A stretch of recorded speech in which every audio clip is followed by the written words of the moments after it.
ಅರೆ ಕಡಿಮೆ ಹಾಕು ಆದ್ರೆ ಅಸಲಿ ಹಾಕು. MDH ಕಾಶ್ಮೀರಿ ಕೆಂಪು ಮೆಣಸಿನ ಪೌಡರ್.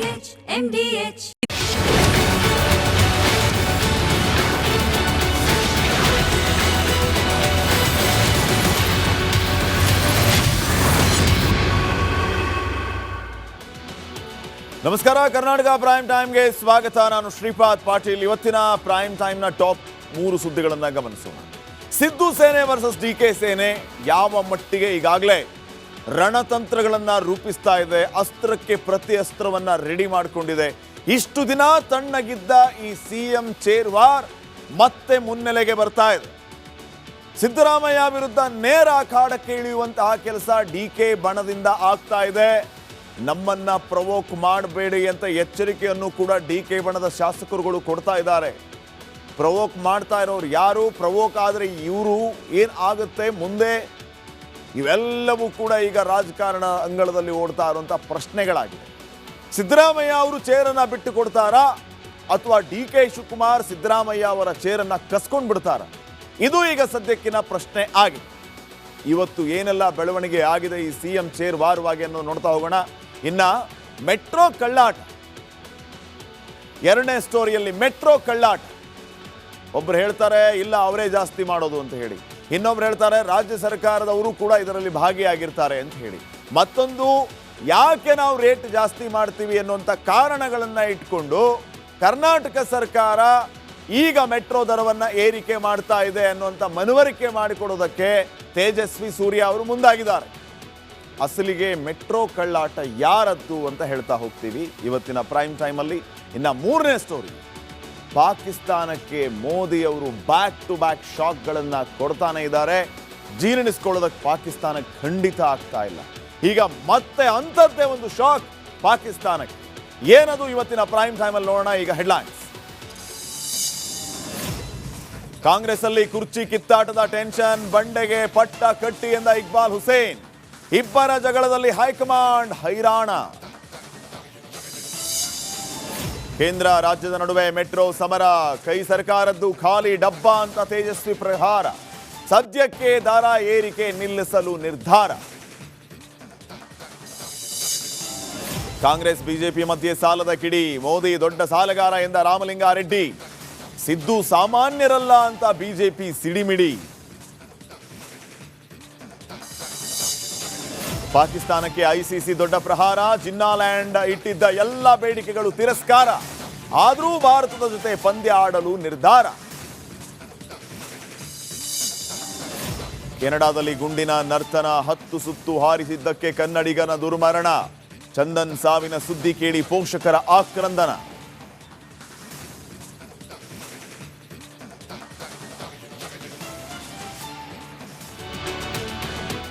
ಕರ್ನಾಟಕ ಪ್ರೈಮ್ ಟೈಮ್ಗೆ ಮತ್ತೊಮ್ಮೆ ಸ್ವಾಗತ. ನಾನು ಶ್ರೀಪಾದ್ ಪಾಟೀಲ್. ಸುದ್ದಿಗಳನ್ನು ಗಮನಿಸ್ತಾ ಹೋಗೋಣ.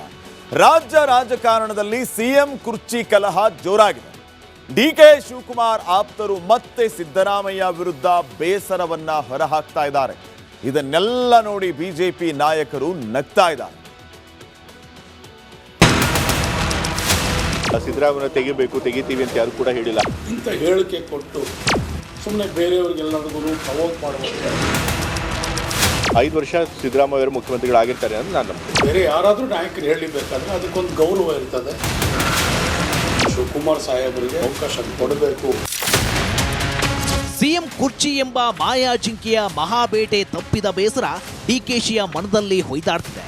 ಅಧಿವೇಶನಕ್ಕೂ ಮುನ್ನ ಡೆಲ್ಲಿಯಲ್ಲೇ ಠಿಕಾಣಿ ಹೂಡಿದ್ರು. ಆಸೆಗಳು ಕರಗಿ ನೀರಾಸೆಗೆ ದೂಡಿದ್ವು. ಆದ್ದರಿಂದ ಅಧಿವೇಶನ ಮುಗಿಯುವವರೆಗೆ ಬಂಡೆ ಸೈಲೆಂಟ್ ಆಗಿದ್ರು. ಇದೀಗ ಆಪ್ತರ ಮೂಲಕ ಒಂದೊಂದೇ ಮಿಸೈಲ್ ಹಾರಿಸುತ್ತಿದ್ದಾರೆ.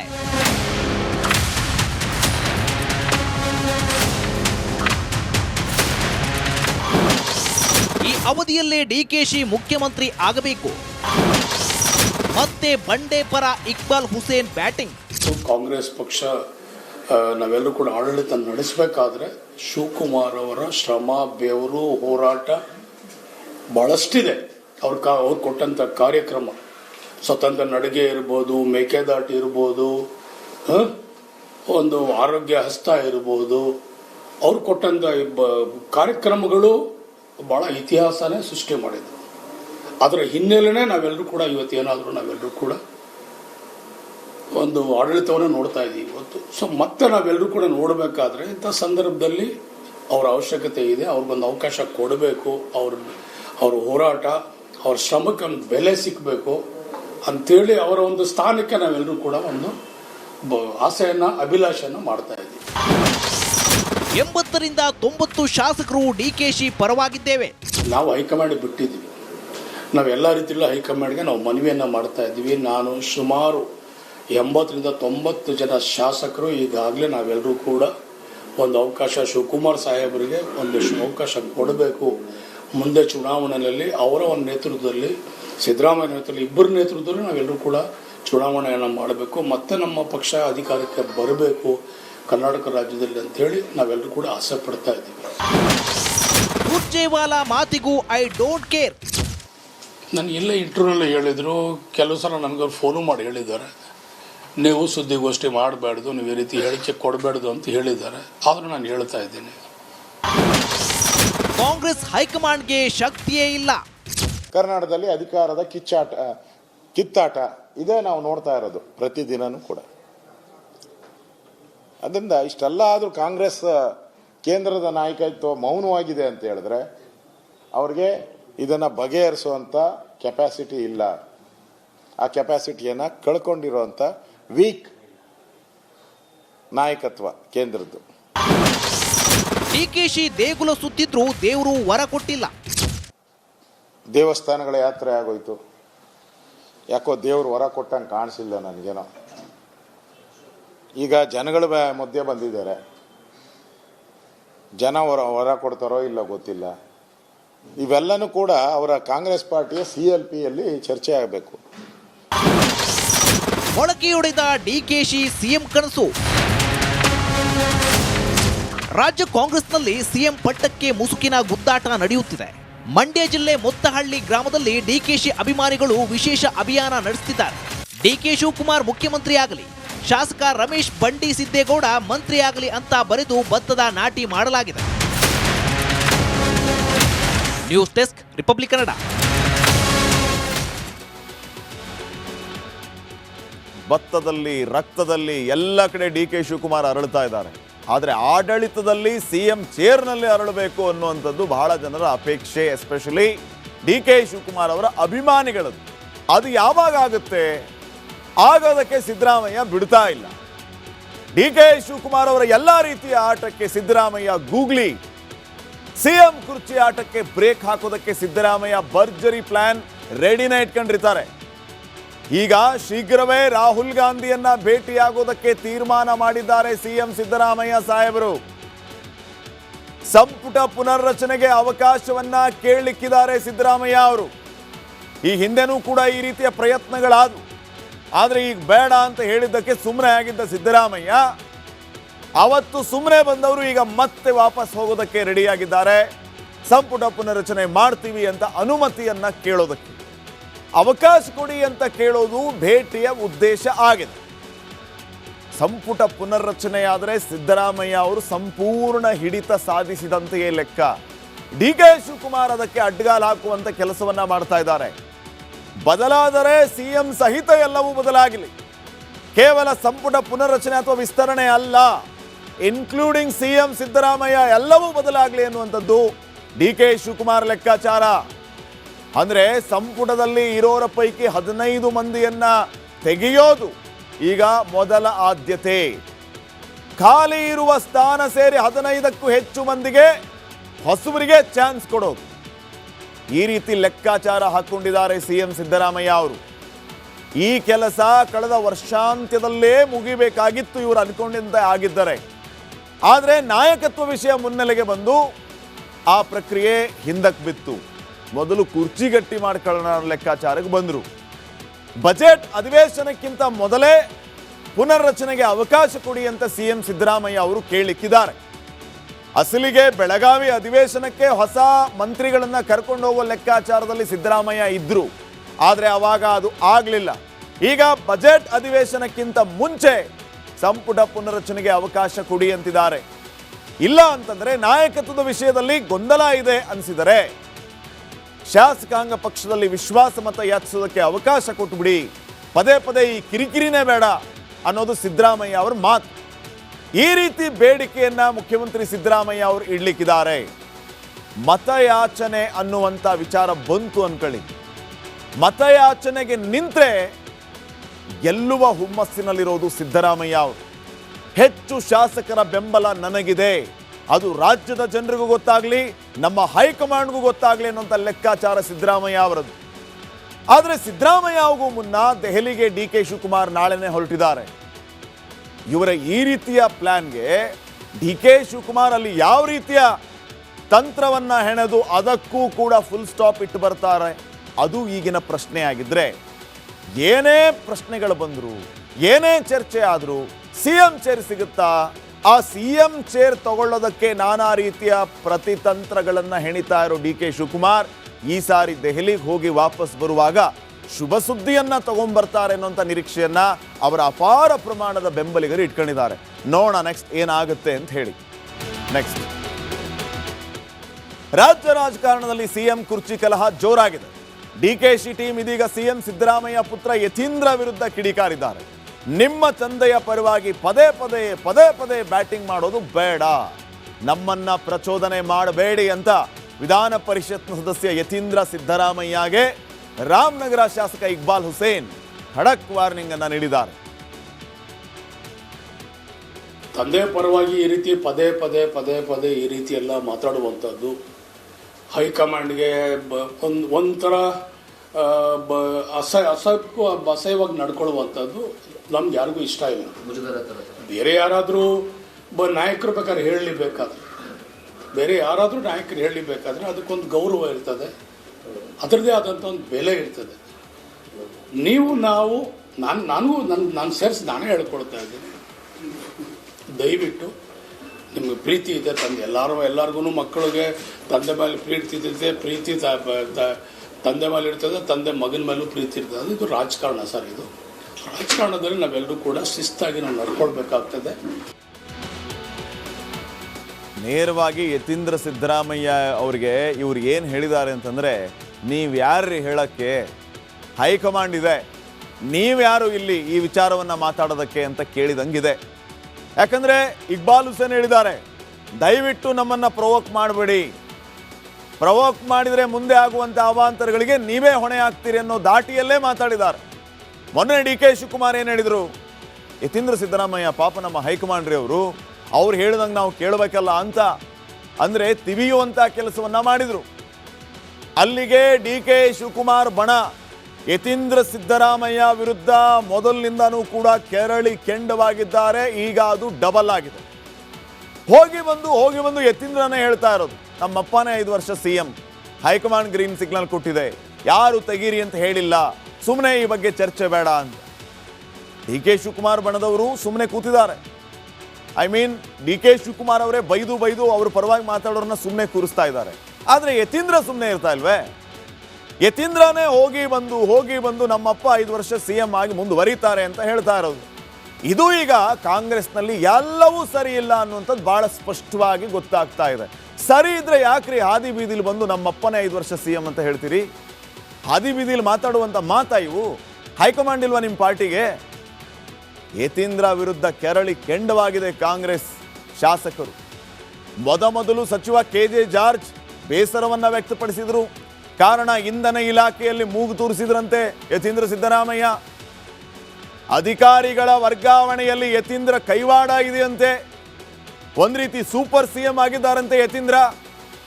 ರಾಜೀನಾಮೆಗೆ ಮುಂದಾಗಿದ್ರಂತೆ ಕೆ.ಜೆ. ಜಾರ್ಜ್. ಇದೇ ವಿಚಾರವನ್ನ ಇಟ್ಕೊಂಡು ಇಂಧನ ಇಲಾಖೆಯಲ್ಲಿ ಮೂಗು ತೋರಿಸೋದೆ ಯತೀಂದ್ರ ಸಿದ್ದರಾಮಯ್ಯ. ಇಂಧನ ಇಲಾಖೆಗೂ ಯತೀಂದ್ರಗೆ ಏನು ಸಂಬಂಧ ರೀ? ಯತೀಂದ್ರ ಬಂದು ಈ ರೀತಿ ಮೂಗು ತೋರಿಸಿದಕ್ಕೆ ಕೆ.ಜೆ. ಜಾರ್ಜ್ ಬೇಸರಗೊಂಡು ನನಗೆ ಇಲಾಖೆನೂ ಬೇಡ, ಯಾವ ರೀತಿಯ ಜವಾಬ್ದಾರಿನೂ ಬೇಡ, ರಾಜೀನಾಮೆ ಕೊಟ್ಬಿಡ್ತೀನಿ ಅಂತ ಮುಂದಾಗಿದ್ರಂತೆ. ಅವರನ್ನು ಸಮಾಧಾನ ಪಡಿಸುವ ಕೆಲಸ ಆಯ್ತಂತೆ. ಸಚಿವ ಕೆ.ಜೆ. ಜಾರ್ಜ್ ಹೇಳ್ತಾರೆ ಮುಂದೆ ಬಂದು ಎಲ್ಲ ಸುಳ್ಳು ಅಂತ ಹೇಳಿ. ಒಪ್ಕೋತಾರ ಅದನ್ನ ಹೌದು ಅಂತ? ಯತೀಂದ್ರ ವಿರುದ್ಧ ಶಾಸಕ ತನ್ವೀರ್ ಸೇಠ್ಗೂ ಬೇಸರ ಇದೆ. ತನ್ವೀರ್ ಸೇಠ್ ಕ್ಷೇತ್ರದಲ್ಲೂ ಹಸ್ತಕ್ಷೇಪದ ಆರೋಪ ಕೇಳಿ ಬರ್ತಾ ಇದೆ ಯತೀಂದ್ರ ವಿರುದ್ಧ. ಅಧಿಕಾರಿಗಳು ಶಾಸಕ ತನ್ವೀರ್ ಸೇಠ್ ಮಾತು ಕೇಳ್ತಾ ಇಲ್ವಂತೆ. ಪರಮೇಶ್ವರ್ ಮುಂದೆ ಬೇಸರ ಹೊರ ಹಾಕಿದ್ದಾರಂತೆ ತನ್ವೀರ್ ಸೇಠ್. ಏನೇ ಇದ್ರು ಯತೀಂದ್ರ CM ಸಿದ್ದರಾಮಯ್ಯ ಯತೀಂದ್ರ ಯಾರು, ನಮ್ಮ ಕ್ಷೇತ್ರದಲ್ಲಿ ನಾನು ಶಾಸಕ, ಯತೀಂದ್ರ ಯಾರು ಅಂತ ಪ್ರಶ್ನೆ ಮಾಡ್ತಾ ಇದ್ದಾರಂತೆ. ನಾನು ವೇದಿಕೆಗೆ ಬರಲ್ಲ, ಬಂದರೆ ಬೇರೆಯೇ ಮಾತಾಡ್ತೀನಿ. ಅಧಿಕಾರಿಗಳು ಶಂಕದಿಂದ ಬಂದ್ರೇನೆ ತೀರ್ಥ ಅಂದುಕೊಂಡಿದ್ದಾರೆ, ನಮ್ಮ ಮಾತನ್ನ ಕೇಳ್ತಾ ಇಲ್ಲ, ರಾಜ್ಯದ ಉದ್ದಗಲಕ್ಕೂ ಹಸ್ತಕ್ಷೇಪ ಆಗ್ತಾ ಇದೆ ಅಂತ ಆಕ್ರೋಶವನ್ನ ವ್ಯಕ್ತಪಡಿಸ್ತಾ ಇದ್ದಾರಂತೆ ಕಾಂಗ್ರೆಸ್ನ ಶಾಸಕರು. ಇದೀಗ CM ಪುತ್ರನ ವಿರುದ್ಧ ಶಾಸಕ ಇಕ್ಬಾಲ್ ಹುಸೇನ್ ಕೂಡ ಕಿಡಿಕಾರಿದ್ದಾರೆ ನೋಡಿ. ನಮ್ಮನ್ನ ಪ್ರವೋಕ್ ಮಾಡಬೇಡಿ ಅಂತ ನೇರವಾಗಿ ಯತೀಂದ್ರಗೆ ಎಚ್ಚರಿಕೆಯನ್ನು ಕೊಟ್ಟಿದ್ದಾರೆ. ಯತೀಂದ್ರ ಸಿದ್ದರಾಮಯ್ಯ ಈ ಮಟ್ಟಿಗೆ ಎಕ್ಸ್ಟ್ರೀಮ್ ಲೆವೆಲ್ಗೆ ಹೈಕಮಾಂಡ್ ಅನ್ನೂ ಪಕ್ಕಕ್ಕೆ ಕೂರಿಸಿ ಇವರೇ ಯಾಕೆ ಕಾಲ್ ತಗೋತಾ ಇದ್ದಾರೆ ಅರ್ಥ ಆಗ್ತಾ ಇಲ್ಲ. ಅಥವಾ ಯತೀಂದ್ರ ಸಿದ್ದರಾಮಯ್ಯ ಕಡೆಯಿಂದ ಈ ರೀತಿಯ ಮಾತುಗಳನ್ನು ಆಡಿಸುವ ಕೆಲಸ ಆಗ್ತಾ ಇದೆಯಾ, ಇದರ ಹಿಂದೆ ಈ ರೀತಿಯ ರಾಜಕಾರಣ ಅಡಗಿದೆಯಾ ಅನ್ನುವಂತಹ ಪ್ರಶ್ನೆಯೂ ಕೂಡ ಇದೆ. ನೋಡೋಣ ಕಾಂಗ್ರೆಸ್ ಹೈಕಮಾಂಡ್ ಇದನ್ನ ಯಾವ ರೀತಿ ಸರಿಪಡಿಸುತ್ತೆ ಅಂತ ಹೇಳಿ. ನೆಕ್ಸ್ಟ್, ಬಿಜೆಪಿ JDS ಮಧ್ಯೆ ಏನೇ ವೈರುಧ್ಯ ಇದ್ರೂ ಕೂಡ ಪ್ರಧಾನಿ ಮೋದಿ ಜೊತೆ HD ಕುಮಾರಸ್ವಾಮಿಯವರು ಎಲ್ಲ ವೈರುಧ್ಯಗಳನ್ನ ಮರೆತು ಕುಮಾರಸ್ವಾಮಿ ದೇವೇಗೌಡರ ಜೊತೆ ಉತ್ತಮ ಬಂಧವನ್ನೇ ಹೊಂದಿದ್ದಾರೆ. ಇತ್ತೀಚೆಗೆ ಪ್ರಧಾನಿ ಮೋದಿ ಅವರನ್ನ ಕುಮಾರಸ್ವಾಮಿ ಅವರು ಭೇಟಿಯಾಗಿದ್ದಾರೆ. ಆಗ ಕುಮಾರಸ್ವಾಮಿಯವರ ಹೊಸ ಬೇಡಿಕೆ ಮೋದಿ ಅವರ ಮುಂದೆ ಅನಾವರಣ ಆಗಿದೆಯಂತೆ. ಅಂದರೆ ಕುಮಾರಸ್ವಾಮಿ ಅವರು ಮೋದಿ ಅವರ ಮುಂದೆ ಒಂದು ಹೊಸ ಬೇಡಿಕೆ ಇಟ್ಟಿದ್ದಾರಂತೆ. ಮೋದಿ ಕೊಟ್ಟ ಸೂಚನೆಯ ಬೆನ್ನಲ್ಲೇ ಕುಮಾರಸ್ವಾಮಿ ಅವರು ಫುಲ್ ಖುಷಾಗಿದ್ದಾರಂತೆ. ಹಾಗಿದ್ರೆ ಏನದು ಕುಮಾರಸ್ವಾಮಿ ಅವರ ಬೇಡಿಕೆ? ಆ ಒಂದು ಬೇಡಿಕೆಗೆ ಮೋದಿ ಅವರು ಗ್ರೀನ್ ಸಿಗ್ನಲ್ ಕೊಟ್ಟಿದ್ದಕ್ಕೆ ಕುಮಾರಸ್ವಾಮಿ ಅವರು ಫುಲ್ ಖುಷಾಗ್ಬಿಟ್ಟಿದ್ದಾರಂತೆ. ನೋಡಿ, ವೆರಿ ಕ್ಲಿಯರ್. ನಿನ್ನೆ ನಾವು ಹೇಳ್ತಾ ಇದ್ವಿ, JDS 2028 ಟಾರ್ಗೆಟ್ ಮಾಡಿದೆ, 150 ಸೀಟ್ಗಳನ್ನು ಟಾರ್ಗೆಟ್ ಮಾಡಿಕೊಂಡಿದೆ. ಬಿಜೆಪಿ ಜೊತೆ ಸೇರ್ಕೊಂಡು ಅಧಿಕಾರಕ್ಕೆ ಬರೋದೇ ಈ ಸಾರಿ ದಳಪತಿಗಳ ಪರಮೋಚ್ಚ ಗುರಿಯಾಗಿದೆ. ಹಾಗಿದ್ರೆ ಯಾವ ರೀತಿ? ಸೀಟ್ ಹಂಚಿಕೆ ವಿಚಾರದ ಬಗ್ಗೆ ಈಗಲೇ ಚರ್ಚೆ ಮಾಡಿದ್ದಾರಂತೆ. ಬಿಜೆಪಿ JDS ಇಬ್ಬರೂ ಸೇರಿಕೊಂಡು 2028 ವಿಧಾನಸಭೆ ಚುನಾವಣೆಯನ್ನ ಎದುರಿಸುವಾಗ ಬಿಜೆಪಿಗೆ 141 ಸೀಟ್ಗಳು, JDSಗೆ 83 ಸೀಟ್ಗಳು. JDS 83 ಕ್ಷೇತ್ರಗಳಿಂದ ಅಖಾಡಕ್ಕಿಳಿಯತ್ತಂತೆ ಕುಮಾರಸ್ವಾಮಿ ಅವರ ಫಾರ್ಮುಲಾ ಪ್ರಕಾರ. ಬಿಜೆಪಿಗೆ 141 ಸ್ಥಾನಗಳಲ್ಲಿ ಕ್ಷೇತ್ರಗಳಲ್ಲಿ ಸಪೋರ್ಟ್ ಮಾಡುತ್ತಂತೆ. ಈ ರೀತಿಯ ಲೆಕ್ಕಾಚಾರ ಕುಮಾರಸ್ವಾಮಿ ಅವರದ್ದು. ಅಲ್ಲಿಗೆ ಕುಮಾರಸ್ವಾಮಿ ಅವರ ಟಾರ್ಗೆಟ್ 150+ 2028ಕ್ಕೆ. 2028 ಚುನಾವಣೆಗೆ ಬಿಜೆಪಿ JDS ಪಡೆ ಸಂಪೂರ್ಣವಾಗಿ ಸಿದ್ಧವಾಗಿದೆ. ಎಲೆಕ್ಷನ್ ಯಾವಾಗ ಬರುತ್ತೆ ಅಂತ ತುದಿಗಾಲಲ್ಲಿ ನಿಂತು ಕಾಯ್ತಾ ಇದ್ದಾರೆ. 2028ರಲ್ಲಿ ತೊಂದರೆ ಆಗದಂತೆ ನೋಡಿಕೊಳ್ಳೋದಕ್ಕೆ ಭರ್ಜರಿ ಪ್ಲಾನ್ ಮಾಡಿಕೊಂಡಿದ್ದಾರೆ. ಯಾವುದೇ ರೀತಿಯ ವೈಮನಸ್ಸು ಬರಬಾರದು, ಕ್ಷೇತ್ರ ಹಂಚಿಕೆ ವಿಚಾರದಲ್ಲಿ ಗೊಂದಲ ಆಗಬಾರದು, ಬಹಳ ಮುಖ್ಯವಾಗಿ ಮೈತ್ರಿ ಮುಂದುವರಿಬೇಕು. ಇತ್ತೀಚೆಗೆ ಪ್ರಧಾನಿ ಮೋದಿ ಅವರನ್ನ ಭೇಟಿ ಮಾಡಿದ್ದು ಕುಮಾರಸ್ವಾಮಿ ಅವರು. ಈ ಸಂದರ್ಭದಲ್ಲಿ ರಾಜ್ಯ ರಾಜಕಾರಣದ ಬಗ್ಗೆ ವಿವರವನ್ನ ಕೊಟ್ಟಿದ್ದಾರಂತೆ ಕೇಂದ್ರ ಮಂತ್ರಿ ಕುಮಾರಸ್ವಾಮಿ ಅವರು. ಬಿಜೆಪಿ JDS 150+ ಸೀಟ್ ಗೆಲ್ಲೋದಕ್ಕೆ ಬ್ಲೂ ಪ್ರಿಂಟ್ ರೆಡಿ ಆಗಿದೆ. ಕುಮಾರಸ್ವಾಮಿ ಅವರು ಕೊಟ್ಟ ಬ್ಲೂ ಪ್ರಿಂಟ್ ಅನ್ನ ನೋಡಿ ಮೋದಿ ಅವರು ಫುಲ್ ಖುಷಾಗಿದ್ದಾರಂತೆ. ಆಗ್ಲೇ ಸೀಟ್ ಹಂಚಿಕೆ ಬಗ್ಗೆ ಚರ್ಚೆ ಮಾಡಿದ್ದಾರಂತೆ ಕುಮಾರಸ್ವಾಮಿ ಅವರು ಮೋದಿ ಅವರ ಜೊತೆಗೆ. ಕುಮಾರಸ್ವಾಮಿ ಅವರ ಬೇಡಿಕೆಯನ್ನ ಕೇಳಿ ಪ್ರಧಾನಿ ಮೋದಿ ಅವರು ಒಂದು ರೀತಿ ದಂಗಾಗಿ ಹೋಗಿದ್ದಾರಂತೆ. 224 ಕ್ಷೇತ್ರಗಳ ಪೈಕಿ JDSಗೆ 83 ಕ್ಷೇತ್ರಗಳನ್ನ ಬಿಟ್ಟು ಕೊಡಬೇಕು. ಈ ರೀತಿಯ ಫಾರ್ಮುಲಾದ ಪ್ರಕಾರ ಅದು ಹೆಂಗೆ ಅಂದ್ರೆ, ಎಲ್ಲಿ JDSನ ಗೆಲುವು ಖಚಿತ ಅನಿಸುತ್ತೋ ಅಲ್ಲಿಂದ ನೀವು ಸ್ಪರ್ಧೆ ಮಾಡಿ, ನಮ್ಮಿಂದ ಯಾವುದೇ ರೀತಿಯ ತಕರಾರಿಲ್ಲ ಅಂತ ಮೋದಿ ಅವರು ಹೇಳಿದಾರಂತೆ. ನಾನು ನಿಮ್ಮ ಹಿತವನ್ನ ಕಾಯುತ್ತೇನೆ ಅಂತ ಪ್ರಧಾನಿ ಮೋದಿ ಅವರು ಅಭಯವನ್ನ ನೀಡಿದ್ದಾರಂತೆ ದಳಪತಿಗಳಿಗೆ. ರಾಜ್ಯಕ್ಕೆ ಬಂದು ಕೋರ್ ಕಮಿಟಿ ಸಭೆಯನ್ನ ಕುಮಾರಸ್ವಾಮಿ ಅವರು ಕರೆದಿದ್ದಾರೆ. ತಮಗೆ ಸಿಗಲಿರುವ 83 ಸೀಟುಗಳ ವಿವರವನ್ನ ಕೊಟ್ಟಿದ್ದಾರಂತೆ. ಕ್ಷೇತ್ರಗಳಿಗೆ ಭೇಟಿ ನೀಡಿ ಪ್ಲಸ್ ಮೈನಸ್ ಹುಡುಕೋದಕ್ಕೆ ಸೂಚನೆಯನ್ನು ಕೂಡ ಕೊಟ್ಟಿದ್ದಾರಂತೆ. ಅಭ್ಯರ್ಥಿಗಳಾಗುವಂಥವ್ರಿಗೆ ಅಥವಾ ಅವರ ಪಕ್ಷದವರಿಗೆ ಯಾರು ಜವಾಬ್ದಾರಿ ಹೊತ್ತಿದ್ದಾರೆ ಅವರಿಗೆ. ಕೃಷ್ಣಾರೆಡ್ಡಿ ಅಧ್ಯಕ್ಷತೆಯ ಕೋರ್ ಕಮಿಟಿ ರಾಜ್ಯ ಪ್ರವಾಸವನ್ನ ಮಾಡಲಿಕ್ಕಿದೆ. ಈ 83 ಕ್ಷೇತ್ರಗಳ ಬಗ್ಗೆ ಮಾಹಿತಿಯನ್ನ ಕಲೆ ಹಾಕಲಿಕ್ಕಿದೆ. ಕುಮಾರಸ್ವಾಮಿಯವರ ಈ ಬ್ಲೂ ಪ್ರಿಂಟ್ ಪ್ರಕಾರ ಈ ಸಾರಿ 2028ರಲ್ಲಿ ಕಮಾಲ್ ಮಾಡ್ತಾರಾ ಬಿಜೆಪಿ JDSನವರು? ನೋಡೋಣ. ಈಗ ಚಿಕ್ಕ ಬ್ರೇಕ್ ಇರುತ್ತೆ.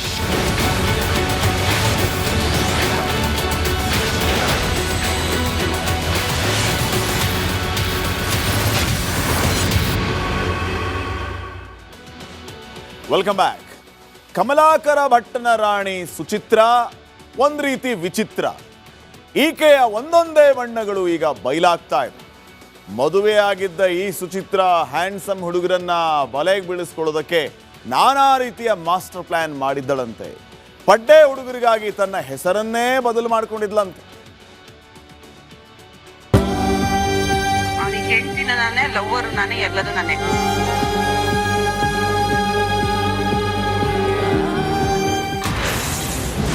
ಕಮಲಾಕರ್ ಇದ್ರು ಪಡ್ಡೆ ಹೈಕ್ಳ ಹಿಂದೆ ಬಿದ್ಲು. ರೀಲ್ಸ್ ರಾಣಿಯ ನವರಂಗಿ ಆಟ ಬಯಲು. ಸಿದ್ದಾಪುರ ಕೊಲೆ ಕೇಸ್ ಆರೋಪಿ ಜ್ಯೋತಿಷಿ ಕಮಲಾಕರ ಭಟ್ಟ, ರೀಲ್ಸ್ ರಾಣಿ ಸುಚಿತ್ರಾಳ ನವರಂಗಿ ಆಟಗಳು ಒಂದೊಂದಾಗೆ ಬಯಲಾಗ್ತಿದೆ. ಮದುವೆಯಾಗಿ 2 ಮಕ್ಕಳಿದ್ರು ಈ ಮೇಕಪ್ ಬ್ಯೂಟಿ ಸುಚಿತ್ರ ಪಡ್ಡೆ ಹುಡುಗರಿಗೆ ಕೆಡ್ಡ ತೋಡ್ತಿದ್ಲಂತೆ. ಯುವಕರನ್ನ ಕ್ಯಾಚ್ ಹಾಕೊಳ್ಳಲು ಈಕೆ ಏನೇನ್ ಮಾಡ್ತಿದ್ಲು ಅನ್ನೋ ವಿಚಾರ ತಿಳಿದು ಖಾಕಿಯೇ ಶಾಕ್ ಆಗಿದೆ. ನನ್ನ ಹೆಸರು ಸುಚಿತ್ರ ಅಲ್ಲ, ಸುರೇಖಾ.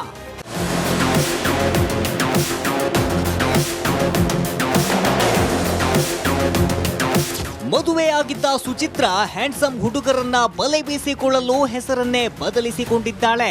ಸುರೇಖಾ ಅಂತ ಇದ್ದ ತನ್ನ ಹೆಸರನ್ನ ಸುಚಿತ್ರ ಅಂತ ಮಾಡಿಕೊಂಡಿದ್ದಾಳೆ. ಮದುವೆ ಸರ್ಟಿಫಿಕೇಟ್ ನಲ್ಲಿ ಇವಳ ಅಸಲಿ ಹೆಸರು ಸುರೇಖಾ ಅನ್ನೋದು ಗೊತ್ತಾಗಿದೆ. ನಾವು ಟ್ವಿನ್ಸ್ ಅಂತ ಕತೆ ಕಟ್ಟಿದ್ದ ಮಳ್ಳಿ. ಕೇಳಿದವರಿಗೆ ಮದುವೆ ಫೋಟೋದಲ್ಲಿರೋದು ನಾನಲ್ಲ, ನನ್ನ ಅಕ್ಕ ಸುರೇಖಾ ಅಂತ ಟ್ವಿನ್ಸ್ ಕತೆ ಕಟ್ಟುತ್ತಿದ್ಲಂತೆ ಈ ಮಳ್ಳಿ. ನಾವಿಬ್ರು ಟ್ವಿನ್ಸ್ ಆಗಿದ್ವಿ, ಇಬ್ರು ಕಾಣೋಕೆ ಸೇಮ್ ಟು ಸೇಮ್ ಇದ್ದೇವೆ ಅಂತಿದ್ದ ಸುಚಿತ್ರ ಅವಳು ಸತ್ತಿದ್ದಾಳೆ, ಹೀಗಾಗಿ ಅವಳ ಮಕ್ಕಳನ್ನ ನಾನೇ ನೋಡ್ಕೊಳ್ತಿದ್ದೇನೆ ಎಂದು ಕತೆ ಕಟ್ಟಿದ್ದಾಳೆ. ಮದುವೆ ಆಗ್ಬೇಕು, ಒಳ್ಳೆ ಹುಡುಗರು ಸಿಕ್ತಿಲ್ಲ.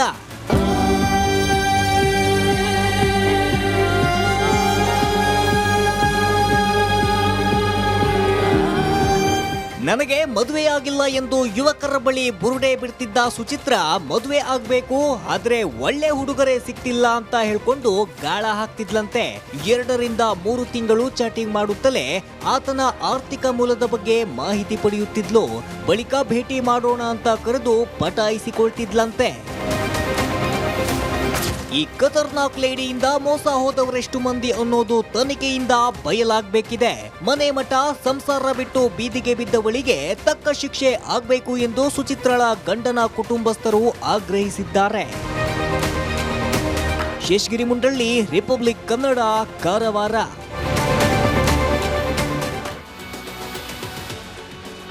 ಒಂದೊಂದೇ ವಿಚಾರಗಳು ಆಚೆ ಬರ್ತಾ ಇದೆ. ಕೊಲೆ ಕೇಸ್ ಆರೋಪಿ ಕಮಲಾಕರ್ ಭಟ್ ಬಣ್ಣವೂ ಕೂಡ ಇಲ್ಲಿ ಬಯಲಾಗಿದೆ. ಹೊರಗಡೆ ಜ್ಯೋತಿಷಿ ವೇಷ, ಒಳಗಡೆ ಈತ ಹೆಣ್ಣು ಬಾಕ ಅಂತ ಹೇಳಲಾಗ್ತಾ ಇದೆ. ಕಮಲಾಕರ್ ಕುರಿತು ದಿನಕ್ಕೊಂದು ಹೊಸ ಮಾಹಿತಿ ಬಯಲಾಗ್ತಾನೆ ಇದೆ. ಕಮಲಾಕರ್ ಭಟ್ ಇನ್ನೊಂದು ಆಡಿಯೋ ಸಖತ್ ವೈರಲ್ ಆಗ್ತಾ ಇದೆ. ಸುಚಿತ್ರಾಳಿಗಿಂತ 4 ಮಹಿಳೆಯರ ಜೊತೆಗೆ ಇತ್ತು ಸಂಬಂಧ. ಮೊದಲು ಮುಸ್ಲಿಂ ಸಮುದಾಯದ ಮಹಿಳೆಯೊಂದಿಗೆ ಸಂಬಂಧ, ಬಳಿಕ ಸಾಗರ ಬೆಂಗಳೂರು ಮಹಿಳೆಯರ ಜೊತೆಗೂ ನಂಟಿತ್ತಂತೆ. ಬಳಿಕ ಶಿರ್ಸಿ ಮಹಿಳೆಯೊಂದಿಗೆ ಕಮಲಾಕರ್ಗೆ 9 ವರ್ಷ ಸಂಬಂಧ. ಸುಚಿತ್ರ ಆಂಟಿ ಪರಿಚಯದ ಬಳಿಕ ಆ ಸಂಬಂಧ ಹಳಸಿತ್ತು. ಪದೇ ಪದೇ ಕಮಲಾಕರನಿಗೆ ಕರೆ ಮಾಡ್ತಾ ಇದ್ರಂತೆ ಆ ಮಹಿಳೆ. ಆ ವಿಷಯ ಗೊತ್ತಾಗಿ ಕಮಲಾಕರನಿಗೆ ಕ್ಲಾಸ್ ತೆಗೆದುಕೊಂಡಿದ್ದು ಈ ಸುಚಿತ್ರ. ಆಕೆಯ ಎದುರೇ ಶಿರ್ಸಿ ಮಹಿಳೆಗೆ ಧ್ವನಿ ಸಂದೇಶವನ್ನ ಕಳುಹಿಸಿದ್ಲಂತೆ. ನೋಡಿ, ಈ ರೀತಿ ಒಂದೊಂದೇ ವಿಚಾರಗಳು ಆಚೆ ಬರ್ತಾ ಇರೋದು. ಇದು ಇನ್ನೂ ಎಲ್ಲಿ ಹೋಗಿ ನಿಲ್ಲುತ್ತೋ. ಇಲ್ಲಿ ಇವ್ರು ಯಾವ್ಯಾವ ರೀತಿಯ ಆಟ ಆಡಿದ್ದಾರೆ, ಏನು ಕತೆ, ಎಲ್ಲವೂ ಕೂಡ ಈಗ ಜನರ ಮುಂದೆ ಜಗಜ್ಜಾಹೀರ್ ಆಗಿದೆ. ಜನ ಇವ್ರಿಗೆ ಈಗ ಚೀತು ಅಂತ ಉಗಿತಾ ಇದ್ದಾರೆ. ಈಗ ಚಿಕ್ಕ ಬ್ರೇಕ್ ಇರುತ್ತೆ.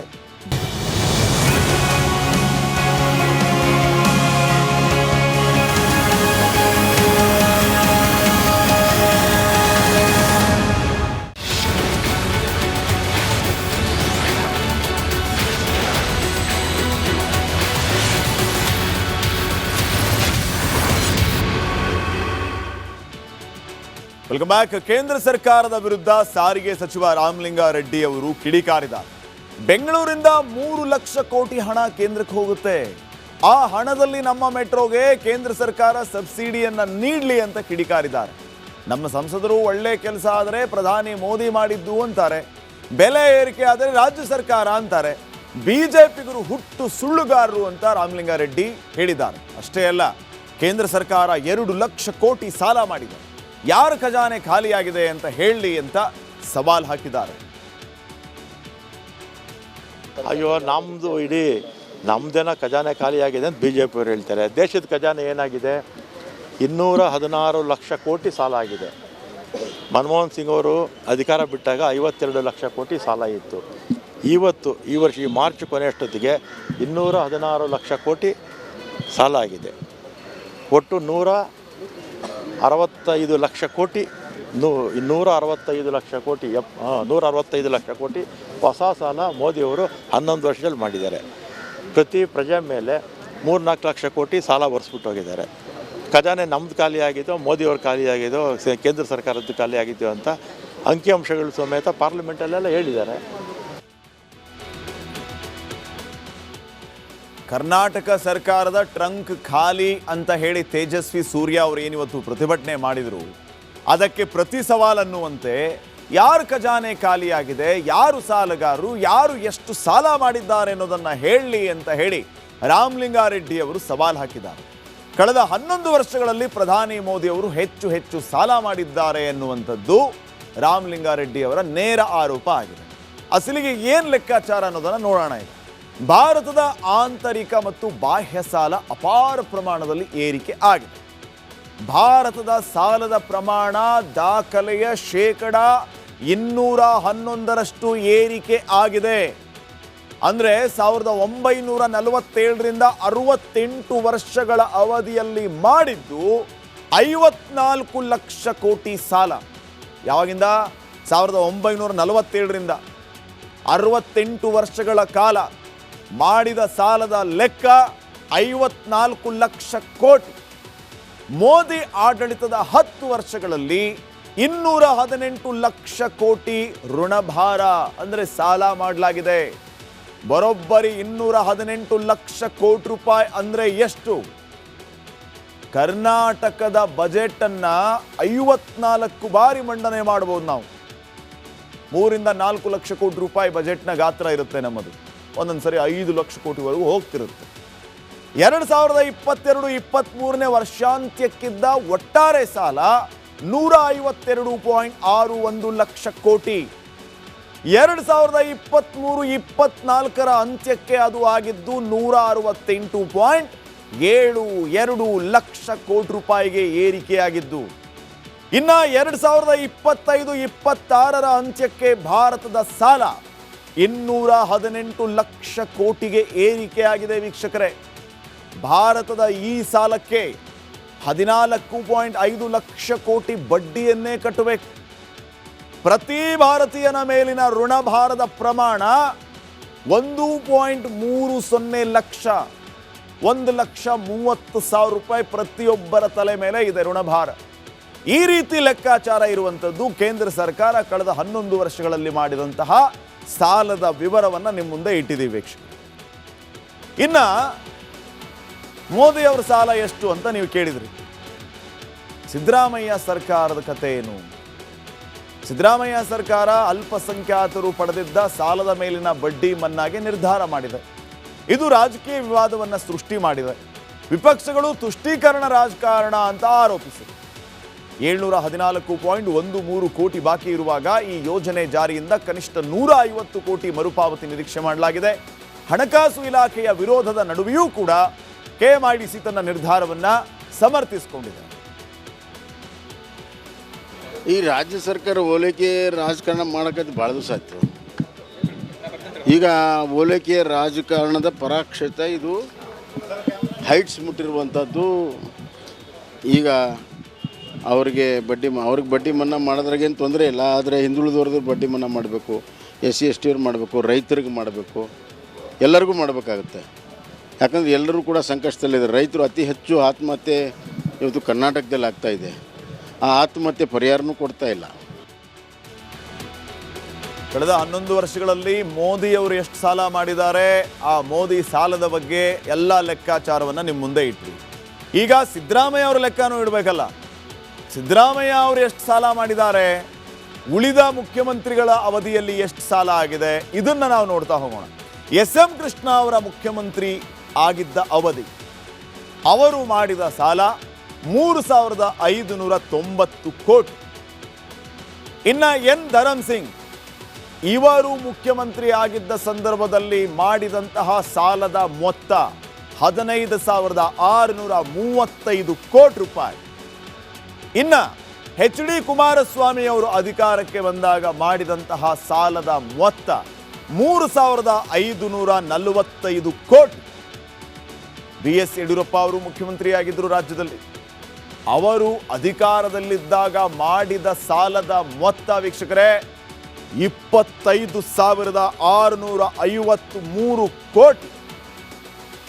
ಡಿ.ವಿ. ಸದಾನಂದ ಗೌಡರು ಮುಖ್ಯಮಂತ್ರಿ ಆದರು, 9,464 ಕೋಟಿ ಸಾಲ ಮಾಡಿದರು. ಜಗದೀಶ್ ಶೆಟ್ಟರ್ ಅವರನ್ನೂ ಮುಖ್ಯಮಂತ್ರಿ ಮಾಡಿದರು ಬಿಜೆಪಿಯವರು. ಜಗದೀಶ್ ಶೆಟ್ಟರ್ ಮಾಡಿದಂತಹ ಸಾಲ 13,464 ಕೋಟಿ. ಇನ್ನು ಸಿದ್ದರಾಮಯ್ಯ, ಮಾನ್ಯ ಸಿದ್ದರಾಮಯ್ಯ ಇವರೆಲ್ಲರ ರೆಕಾರ್ಡ್ ಅನ್ನು ಬ್ರೇಕ್ ಮಾಡಿದ್ದಾರೆ. 5 ಲಕ್ಷ ಕೋಟಿಗೂ ಹೆಚ್ಚು ಸಾಲವನ್ನ ಮಾಡಿದ್ದಾರೆ. ಎಷ್ಟು? 5 ಲಕ್ಷ ಕೋಟಿಗೂ ಹೆಚ್ಚು ಸಿದ್ದರಾಮಯ್ಯ ಅವರ ಮಾಡಿದಂತಹ ಸಾಲದ ಮೊತ್ತ. ಅಲ್ಲಿಗೆ ಒಬ್ಬನ ತಲೆ ಮೇಲೆ ಸಾಲ ಇರೋದು 96,229 ರೂಪಾಯಿ. ನಮ್ಮ ರಾಜ್ಯದ ಲೆಕ್ಕಾಚಾರ, ಸಿದ್ದರಾಮಯ್ಯ ಅವರು ಮಾಡಿದ ಸಾಲ 5 ಲಕ್ಷ ಕೋಟಿ. ಈ ಮೂಲಕ ಒಬ್ಬನ ತಲೆ ಮೇಲಿನ ಸಾಲ 96,229 ರೂಪಾಯಿ. ಇದು ನೋಡ್ರಿ ಲೆಕ್ಕಾಚಾರ. ನೆಕ್ಸ್ಟ್, ನಮ್ಮ ಮೆಟ್ರೋ ಪ್ರಯಾಣ ದರ ಏರಿಕೆ ಹಗ್ಗ ಜಗ್ಗಾಟ ನಿಲ್ಲುವ ಲಕ್ಷಣ ಕಾಣಿಸ್ತಾ ಇಲ್ಲ. ಇವತ್ತೇ ಎಲ್ಲ ಗೊಂದಲಕ್ಕೆ ತೆರೆ ಎಳೆಯಬಹುದು ಎನ್ನಲಾಗಿತ್ತು, ಆದರೆ ರಾಜಕೀಯ ಜೋರಾಯಿತು.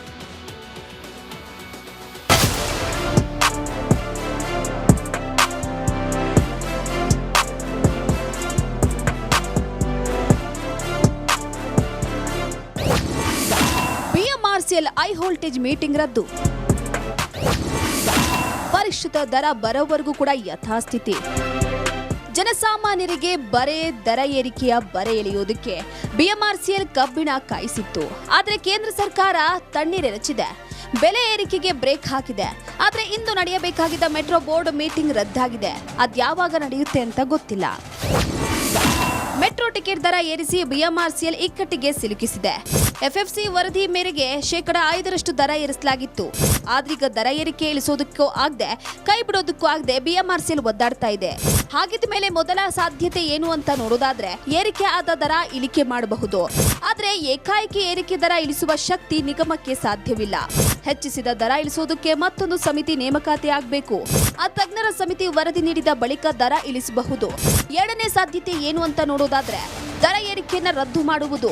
ಸದ್ಯ ಏರಿಕೆ ಮಾಡಿರುವ ದರ ರದ್ದು ಮಾಡೋದಕ್ಕೆ ನೇರ ಅವಕಾಶ ಇದೆ. ಕೇಂದ್ರ ರಾಜ್ಯ ಸರ್ಕಾರ ಈಗಿನ ಎಫ್ಎಫ್ಸಿ ಮತ್ತು ಬಿಎಂಆರ್ಸಿಎಲ್ ಯಾರಿಗೂ ಕೂಡ ರದ್ದು ಮಾಡುವ ಅವಕಾಶ ಇಲ್ಲ. ಆದರೆ ಮೆಟ್ರೋ ರೈಲ್ವೇಸ್ನ O&M ಕಾಯ್ದೆಯ 37ನೇ ಸೆಕ್ಷನ್ ಅಡಿಯಲ್ಲಿ ರದ್ದತಿಗೆ ಅವಕಾಶ ಇದೆ. ಅದನ್ನು ರದ್ದು ಮಾಡುವ ಅಧಿಕಾರ ಇರುವುದು 14 ಸದಸ್ಯರು ಇರುವ ಬಿಎಂಆರ್ಸಿಎಲ್ನ ನಿರ್ದೇಶಕ ಮಂಡಳಿಗೆ ಮಾತ್ರ. ಇದೊಂದು ಖಾಲಿ ಟ್ರಂಕ್ ಸರ್ಕಾರ. ಮೆಟ್ರೋ ಪ್ರಯಾಣ ದರ ಏರಿಕೆಯ ವಿರುದ್ಧ ಬಿಜೆಪಿ ಬೀದಿಗಿಳಿದಿತ್ತು. ಖಾಲಿ ಟ್ರಂಕ್ ಹಿಡಿದು ತೇಜಸ್ವಿ ಸೂರ್ಯ ಕಿಡಿಕಾರಿದ್ದಾರೆ.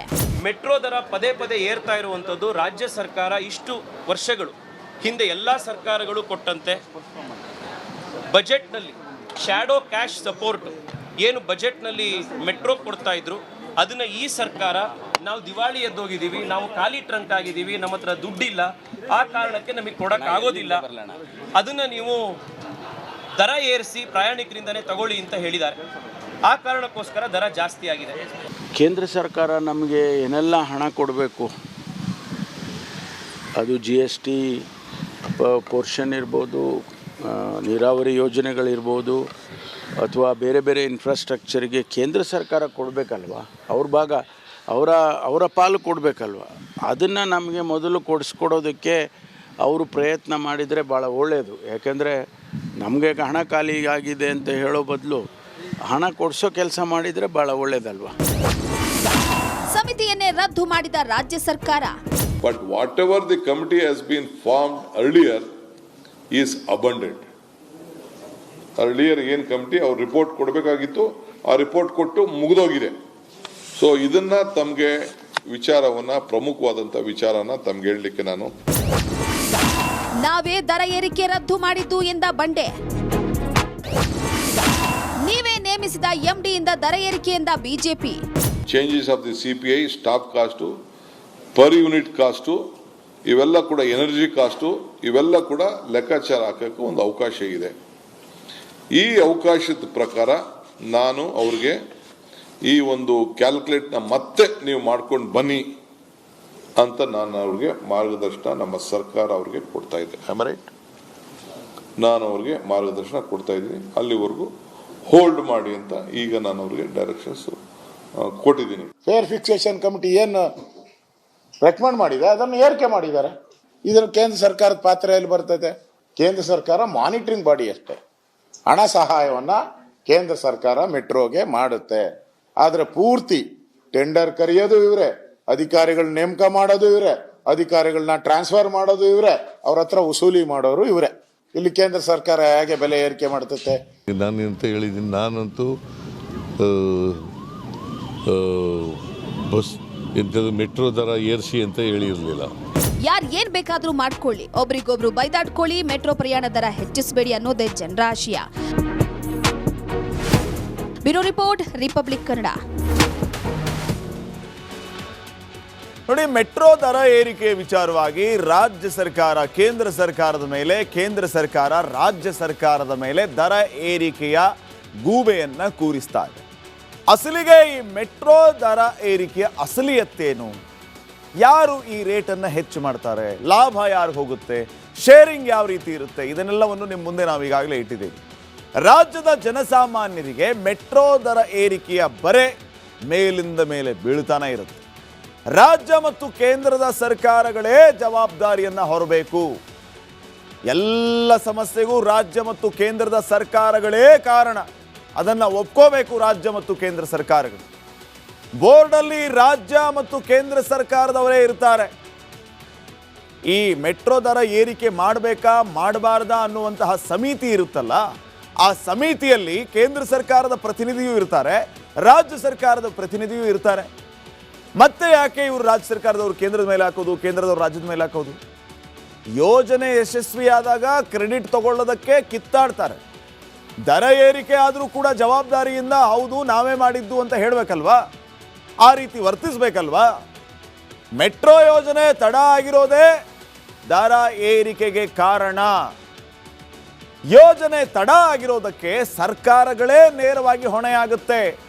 ಯಾವುದೋ ಒಂದು ಲೈನಲ್ಲಿ ಮೆಟ್ರೋ ಕಾಮಗಾರಿ ಆರಂಭ ಆಯಿತು ಅಂತಂದ್ರೆ ಇದು ಎಷ್ಟು ವರ್ಷಕ್ಕೆ ಮುಗಿಯುತ್ತೋ ಏನು ಕಥೆನೋ, ಬೇಗ ಬೇಗ ಮುಗಿದ್ರೆ ಸಾಕಪ್ಪ ಅನ್ನುವಂಥ ಲೆಕ್ಕಾಚಾರ.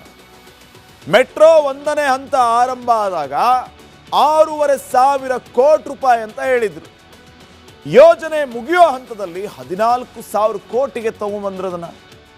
ಇನ್ನು ಸೆಕೆಂಡ್ ಫೇಸ್ 2ನೇ ಹಂತದಲ್ಲಿ 26,000 ಕೋಟಿ ಅಂತ ಹೇಳಿದ್ರು. ಆಗಿದ್ದು 40,000 ಕೋಟಿಗೆ ಬಂತದು. ಇದಕ್ಕೆ ಹೊಣೆ ಯಾರು? ಎಲ್ಲಿ ದುಡ್ಡು? ಕೇಂದ್ರದ ಬಿಜೆಪಿ, ರಾಜ್ಯದ ಕಾಂಗ್ರೆಸ್ ಸರ್ಕಾರ ದಿಕ್ಕು ತಪ್ಪಿಸ್ತಾ ಇವೆ. ರಾಜ್ಯದ ಜನರ ಮುಂದೆ ಅಸಲಿಯತ್ತೇನು ಅನ್ನುವಂಥದ್ದನ್ನು ಸ್ಪಷ್ಟವಾಗಿ ಹೇಳಬೇಕು. ನಿಮ್ಮ ರಾಜಕಾರಣವನ್ನು ಮಾಡಿ ಪಕ್ಕಕ್ಕಿಡಿ, ಅಸಲಿಯತ್ತೇನು ಅನ್ನೋದನ್ನು ತಿಳಿಸಿ. 26,000 ಕೋಟಿ ಇದ್ದಿದ್ದು 40,000 ಕೋಟಿ ಆಯಿತು, ಹೆಂಗಾಯಿತು? 6,000 ಕೋಟಿ ಇದ್ದಿದ್ದು 14,000 ಕೋಟಿ ಆಯಿತು ಫಸ್ಟ್ ಫೇಸಲ್ಲಿ, ಹೆಂಗಾಯಿತು? ಎಲ್ಲಿಂದ ಬಂದ್ರಿ ದುಡ್ಡು? ಖರ್ಚು ಮಾಡಿದ್ದು ಯಾರು ದುಡ್ಡು? ನೀವು ನಮ್ಮ ತೆರಿಗೆ ದುಡ್ಡು. ಯೋಜನೆಗಳಿಗೆ ದುಡ್ಡು ಕೊಡೋದು ಮತ್ತು ಆ ಯೋಜನೆ ವಿಳಂಬ ಆದಾಗ ಈ ರೀತಿ ನೀವೇ ಮಾಡಿದ ಸಮಿತಿಯಿಂದ ಮೆಟ್ರೋ ದರವನ್ನು ಹೆಚ್ಚು ಮಾಡ್ತೀರಿ. ಅದನ್ನ ಜನರ ಮುಂದೆ ಒಪ್ಕೋಬೇಕು. ಆಮೇಲೆ ಬೆನಿಫಿಟ್ ಶೇರಿಂಗ್ ಯಾವ ರೀತಿ ಇರುತ್ತೆ, ಎಷ್ಟು ಪರ್ಸೆಂಟೇಜು, ರೇಷಿಯೋ ಏನು, ಅದನ್ನು ಹೇಳಿ ಜನರ ಮುಂದೆ ಖುಲ್ಲಂ ಖುಲ್ಲ. ಯಾಕೆ ರಾಜ್ಯ ಸರ್ಕಾರದವರು ಕೇಂದ್ರದ ಮೇಲೆ ಹಾಕೋದು, ಕೇಂದ್ರದವರು ರಾಜ್ಯದ ಮೇಲೆ ಹಾಕೋದು? ನೆಕ್ಸ್ಟ್ ಭಾರತದ ಸೇನೆ ಮೊದಲೇ ಬಲಿಷ್ಠ, ಸೂಪರ್ ಪವರ್ ಕಂಟ್ರಿ ನಮ್ಮ ದೇಶ. ಪಾಕಿಸ್ತಾನದ ಜೊತೆಗೆ ಯುದ್ಧಕ್ಕೆ ನಿಂತರೆ ನಮ್ಮ ಯೋಧರಿಗೆ ಅಸೀಮ ಬಲ ಸಿಕ್ಬಿಡುತ್ತೆ. ಇದೀಗ ನಮ್ಮ ಸೇನೆಗೆ ಮತ್ತಷ್ಟು ಬಲ ಭೀಮರು ಬರ್ತಿದ್ದಾರೆ. ಈ ಸುದ್ದಿಯನ್ನ ಕೇಳಿ ಪಾಕಿಸ್ತಾನ್ ಬೆಚ್ಚಿ ಬಿದ್ದಿದೆ.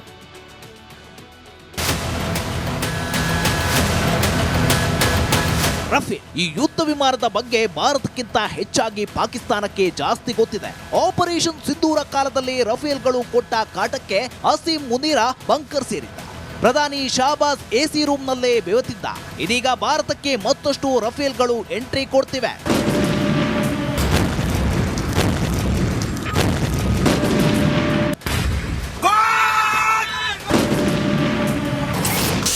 ಫ್ರಾನ್ಸ್ನಿಂದ 114 ರಫೇಲ್ ಫೈಟರ್ ಖರೀದಿ. ಡಾಲರ್ ಬದಲು ಯೂರೋ ಕೊಡಲಿದೆ ಭಾರತ. ಫ್ರಾನ್ಸ್ನಿಂದ 114 ರಫೇಲ್ ಫೈಟರ್ ಜೆಟ್ ಖರೀದಿಗೆ ಭಾರತ ರಕ್ಷಣಾ ಮಂಡಳಿ ಅನುಮತಿ ನೀಡಿದೆ.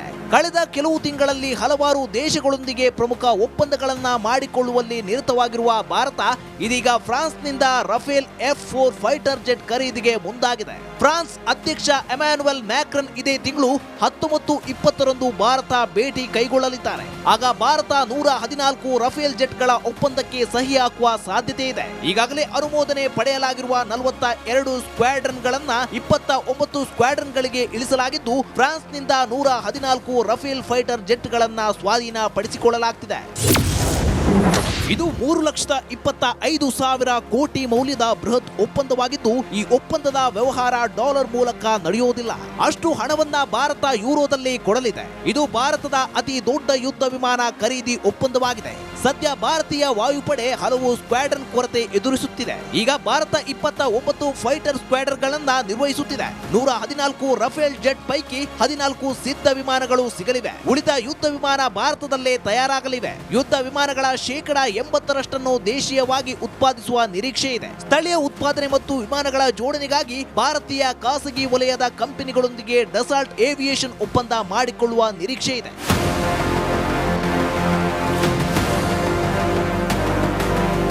ರಫೇಲ್ ಯುದ್ಧ ವಿಮಾನ ಖರೀದಿ ನಿರ್ಧಾರ ಭಾರತದ ಬುದ್ಧಿವಂತಿಕೆಯ ನಡೆಯಾಗಿದೆ. ಇದು ಭಾರತದ ವಾಯುಪಡೆಗೆ ದೊಡ್ಡ ಮಟ್ಟದ ಬಲ ತುಂಬುವುದರಲ್ಲಿ ಅನುಮಾನವೇ ಇಲ್ಲ. News desk, Republic Kannada. ಈ ರಫೇಲ್ ಅನ್ನುವಂಥ ಯುದ್ಧ ವಿಮಾನ ಇದೆಯಲ್ಲ, ಇದು ಆಗಸ ರಾಕ್ಷಸನೇ ಸರಿ. ಆಕಾಶದಲ್ಲಿ ಇದರ ಆಟನ ಕಂಟ್ರೋಲ್ ಮಾಡೋದಕ್ಕೆ ಸಾಧ್ಯನೇ ಇಲ್ಲ. ಅಂಥ ಒಂದು ಆಗಸ ರಾಕ್ಷಸ ಇದು. ಯುದ್ಧ ರಂಗದಲ್ಲಿ ಅಬ್ಬರಿಸೋದಕ್ಕೆ ನಿಂತರೆ ಶತ್ರು ರಾಷ್ಟ್ರ ಅಬ್ಬರಿಸುವಂಥ ವೀರ. ದಾಳಿ ಮಾಡೋದು ಗೊತ್ತು, ಮಂಗ್ಯ ಮಾಡೋದು ಗೊತ್ತು ಈ ರಫೇಲ್ಗೆ. ಯಾವ ರೀತಿ ಮಂಗ್ಯ ಮಾಡೋದು ಅಂತಂದ್ರೆ, ಶತ್ರು ರಾಷ್ಟ್ರಗಳ ರೆಡಾರನ್ನೇ ಆಟ ಆಡಿಸುತ್ತೆ ಇದು.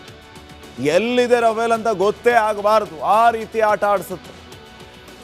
ರಫೇಲ್ ಫೈಟರ್ ಜೆಟ್ ಬಗ್ಗೆ ಪಾಕಿಸ್ತಾನಕ್ಕೆ ಸರಿಯಾಗಿ ಗೊತ್ತಿರಬಹುದು. 3.25 ಲಕ್ಷ ವೀಕ್ಷಕರೇ, 3.25 ಲಕ್ಷ ಕೋಟಿಯ ಡೀಲ್ಗೆ ರಕ್ಷಣಾ ಖರೀದಿ ಅನುಮತಿಯನ್ನ ನೀಡಿರೋದು. 3.25 ಲಕ್ಷ ಕೋಟಿ ರೂಪಾಯಿಯ ಡೀಲ್ಗೆ ರಕ್ಷಣಾ ಇಲಾಖೆ ಖರೀದಿ ಅನುಮತಿಯನ್ನ ಕೊಟ್ಟಿದೆ ಅಂತಂದ್ರೆ, ಇದು ಭಾರತದ ಇತಿಹಾಸದಲ್ಲೇ ಅತಿ ದೊಡ್ಡ ರಕ್ಷಣಾ ಖರೀದಿ ಅಂತ ಅನ್ಕೊಂಡ್ಬಿಡಿ. ಇತಿಹಾಸದಲ್ಲೇ ದೊಡ್ಡದು. ಭಾರತದ ವಾಯುಸೇನೆ ತುರ್ತಾಗಿ ಫೈಟರ್ ಜೆಟ್ಗಳು ಬೇಕೇ ಬೇಕು. ಈಗ ಎಲ್ಲ ಗಡಿ ಕಾಯೋದಕ್ಕೆ ಸ್ಕ್ವಾಡ್ರನ್ ಯುದ್ಧ ವಿಮಾನಗಳ ಅಗತ್ಯ ಇದೆ. 42 ಸ್ಕ್ವಾಡ್ರನ್ ಯುದ್ಧ ವಿಮಾನಗಳು ಬೇಕೇ ಬೇಕು. ಒಂದು ಸ್ಕ್ವಾಡ್ರನ್ ಅಂದರೆ 16ರಿಂದ 18 ಯುದ್ಧ ವಿಮಾನಗಳ ಗುಂಪು, ಒಂದು ಗ್ರೂಪ್. ಅದು ಇವತ್ತು ನಮ್ಮ ಬಳಿ ಇರುವಂಥದ್ದು ಕೇವಲ 29 ಸ್ಕ್ವಾಡ್ರನ್ಗಳು ಮಾತ್ರ. ದಶಕಗಳ ಕಾಲ ಸಮರ್ಥವಾಗಿ ಸೇವೆ ಸಲ್ಲಿಸಿದ್ದು MiG-21 ನಿವೃತ್ತಿಯನ್ನ ತಗೊಂತು. ರಫೇಲ್ ಖರೀದಿಯಿಂದ ಈ ಅಂತರವನ್ನ ಅಥವಾ ಜಾಗವನ್ನ ಈಗ ರಫೇಲ್ ತುಂಬಬಹುದು. ರಫೇಲ್ ಇನ್ನೂ ಹೆಚ್ಚು ಸಮರ್ಥತೆಯನ್ನ ಹೊಂದಿರುವಂಥದ್ದು. ರಫೇಲ್ ವಿಶ್ವದಲ್ಲೇ ಅತ್ಯಾಧುನಿಕ ಯುದ್ಧ ವಿಮಾನಗಳಲ್ಲಿ ಒಂದು. ರಫೇಲ್ ಶತ್ರುಗಳ ರೆಡಾರ್ ಕ್ಷಿಪಣಿಗಳನ್ನ ಗೊಂದಲಗೊಳಿಸುತ್ತೆ. ಶತ್ರುಗಳಿಗೆ ರಫೇಲ್ ಗುರುತಿಸೋದು, ದಾಳಿ ನಡೆಸೋದು ಕಷ್ಟಕರ ಆಗುತ್ತೆ. ರೆಡಾರನ್ನೇ ಆಟ ಆಡಿಸುತ್ತೆ ಇದು. ರಫೇಲ್ ಯುದ್ಧ ವಿಮಾನ ಬಹುತೇಕ ಭಾರತದಲ್ಲೇ ತಯಾರಾಗುತ್ತೆ. ಮೊದಲಿಗೆ 30% ಬಿಡಿಭಾಗಗಳನ್ನು ಸ್ಥಳೀಯವಾಗಿ ನಿರ್ಮಾಣ ಮಾಡೋದು ಮೇಕ್ ಇನ್ ಇಂಡಿಯಾದಲ್ಲಿ. ಹೈದರಾಬಾದಲ್ಲಿ ಇಂಜಿನ್ ಉತ್ಪಾದನಾ ಘಟಕವನ್ನು ನಿರ್ಮಿಸ್ತಾರೆ. ಉತ್ತರ ಪ್ರದೇಶದ ಜವಾರ್ನಲ್ಲಿ ನಿರ್ವಹಣಾ ಘಟಕಗಳು ಸಿದ್ಧ ಆಗುತ್ತೆ. ಟಾಟಾದಂತಹ ಸಂಸ್ಥೆಗಳು ಬಿಡಿಭಾಗಗಳನ್ನು ನಿರ್ಮಿಸುತ್ತೆ. ಸೊ ರಫೇಲ್ ಒಂದು ಸಾರಿ ಬಂತು ಅಂದರೆ ಶತ್ರು ರಾಷ್ಟ್ರಗಳಿಗೆ ನಡುಕ ಶುರು.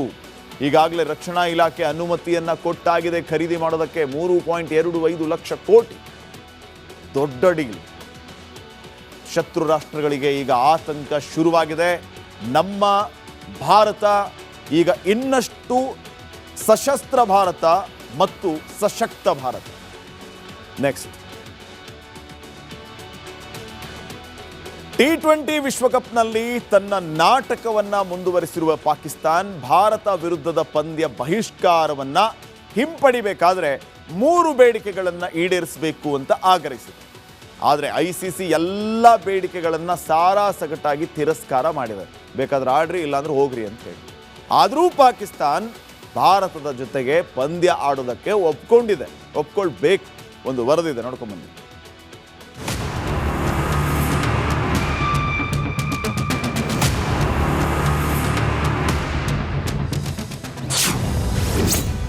ಭಾರತದ ವಿರುದ್ಧ ಪಂದ್ಯ ಆಡಲು ಸಿದ್ಧವಾದ ಪಾಕಿಸ್ತಾನ.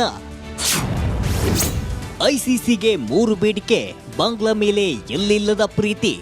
ಐಸಿಸಿ T20 ವಿಶ್ವಕಪ್ನಲ್ಲಿ ಭಾರತದ ವಿರುದ್ಧದ ಪಂದ್ಯ ಬಹಿಷ್ಕಾರ ಮಾಡಿರುವ ಪಾಕಿಸ್ತಾನ ಇದೀಗ ತನ್ನ ನಿರ್ಧಾರದಿಂದ ಹಿಂದೆ ಸರಿಯುವ ಲಕ್ಷಣ ಕಂಡುಬರ್ತಿದೆ. ಐಸಿಸಿ ಜೊತೆಗಿನ ತನ್ನ ಬಿಕ್ಕಟ್ಟನ್ನ ಕೊನೆಗೊಳಿಸಲು PCB 3 ಬೇಡಿಕೆಗಳನ್ನ ಮುಂದಿಟ್ಟಿದೆ.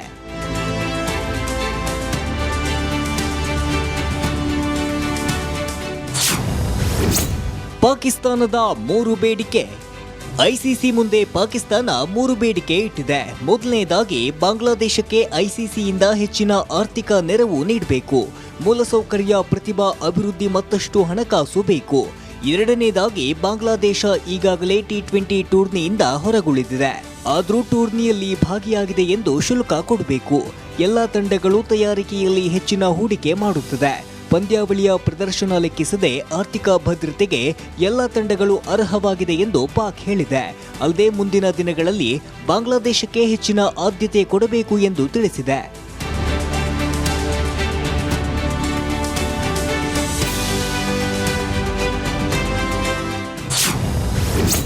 ಕಿರಿಕ್ ಮಾಡ್ತಿರೋದೇ ಕಪ್ ಕಳ್ಳ ಮೊಹ್ಸಿನ್. ಫೆಬ್ರವರಿ 15ರಂದು ಕೊಲಂಬೋದಲ್ಲಿ ನಡೆಯಲಿರುವ ಭಾರತದ ವಿರುದ್ಧದ ಪಂದ್ಯ ಆಡಲು ಕೆಲ PCB ಅಧಿಕಾರಿಗಳು ಸಿದ್ಧರಿದ್ದಾರೆ. ಆದರೆ PCB ಅಧ್ಯಕ್ಷ ಮೊಹ್ಸಿನ್ ನಖ್ವಿ ನಕ್ರಾ ಮಾಡ್ತಿದ್ದಾನೆ ಎಂದು ಹೇಳಲಾಗ್ತಿದೆ. News desk, Republic Kannada. Karnataka prime ಟೈಮ್ನಲ್ಲಿ ಈಗ ಚಿಕ್ಕ ಬ್ರೇಕ್.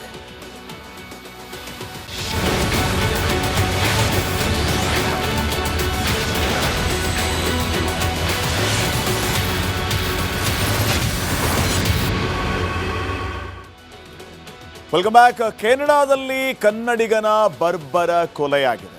ಕಾರಲ್ಲಿ ತೆರಳುತ್ತಿದ್ದಾಗ ಗುಂಡಿನ ದಾಳಿಯನ್ನು ನಡೆಸಿ ಹತ್ಯೆ ಮಾಡಲಾಗಿದೆ. ಇತ್ತ ನೆಲಮಂಗಲದಲ್ಲಿ ಇರುವಂತಹ ಪೋಷಕರ ಆಕ್ರಂದನ ಮುಗಿಲು ಮುಟ್ಟಿದೆ.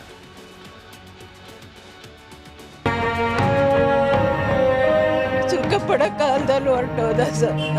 ಬಹಳ ಕನಸ್ಕೊಂಡಿದ್ವಿ ಸರ್, ಅಷ್ಟರೊಳಗೆ ಹೊರಟೋದ.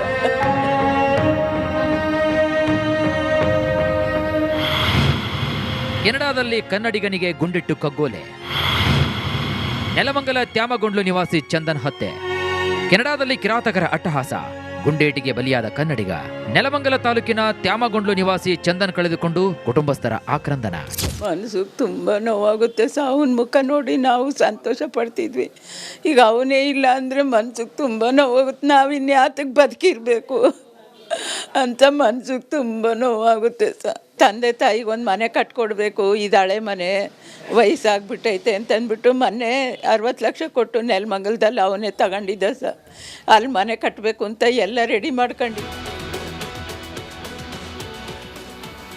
ಇದಾಗಿತ್ತು ಇವತ್ತಿನ ಕರ್ನಾಟಕ ಪ್ರೈಮ್ ಟೈಮ್. ನೋಡ್ತಾರೆ ರಿಪಬ್ಲಿಕ್ ಕನ್ನಡ. ಇದು ನಿಮ್ಮ ಧ್ವನಿ. ನಮಸ್ಕಾರ. ಚಹಾದ ಅಸಲಿ ಟೇಸ್ಟ್ MDHD+ ನಿಂದಲೇ ಬರುತ್ತೆ. ಗಂಟು ಕಟ್ಟಿಕೋ ಲವಂಗ ಹಸಿರು ಏಲಕ್ಕಿಯಿಂದ ತುಂಬಿದ MDHD+ ಮಸಾಲೆ.